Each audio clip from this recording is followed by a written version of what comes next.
വയ്ക്കുന്ന ഹൈഡ്രജൻ ബലൂണിനെ നിങ്ങൾ കണ്ടിട്ടില്ലേ? ഇത്തരത്തിലുള്ള ഹൈഡ്രജൻ ബലൂൺ നമുക്ക് നിർമ്മിച്ചാലോ?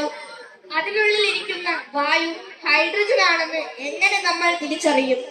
ഒരു പരീക്ഷണവുമായി ആൽഫ ജോയ് എത്തുന്നു. നമുക്ക് ഹൈഡ്രജൻ ബലൂൺ നിർമ്മിച്ചാലോ? അതിനായി ഞാൻ ഇവിടെ ആസിഡായിട്ട് വിനാഗിരിയും മെറ്റലായിട്ട് മെഗ്നീഷ്യം റിബണുമാണ് എടുത്തിരിക്കുന്നത്. പരീക്ഷണം തുടങ്ങും.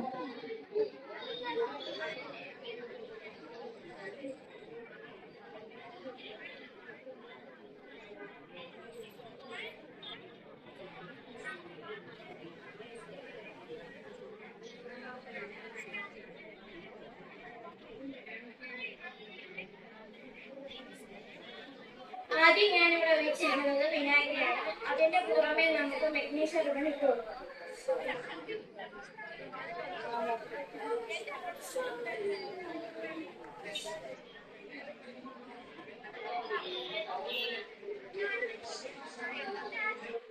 അതിന് മുകളിലായി നമുക്ക് ബലൂൺ വെക്കാം.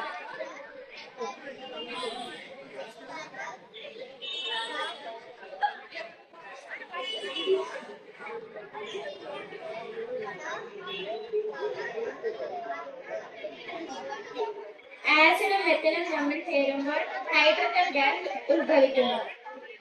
ഞാൻ ഇവിടെ കുറച്ചു നേരത്തെ ചെയ്തു വെച്ച ഒരു ഹൈഡ്രജൻ ബലൂണാണിത്. അത് നമുക്ക് മെഴുകുതിരിയുടെ അടുത്ത് വെച്ച് തുറന്നു നോക്കാം അത് ഹൈഡ്രജൻ ആണോ.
നിങ്ങൾ കണ്ടില്ലേ ശബ്ദത്തോടെ കത്തുന്നത്?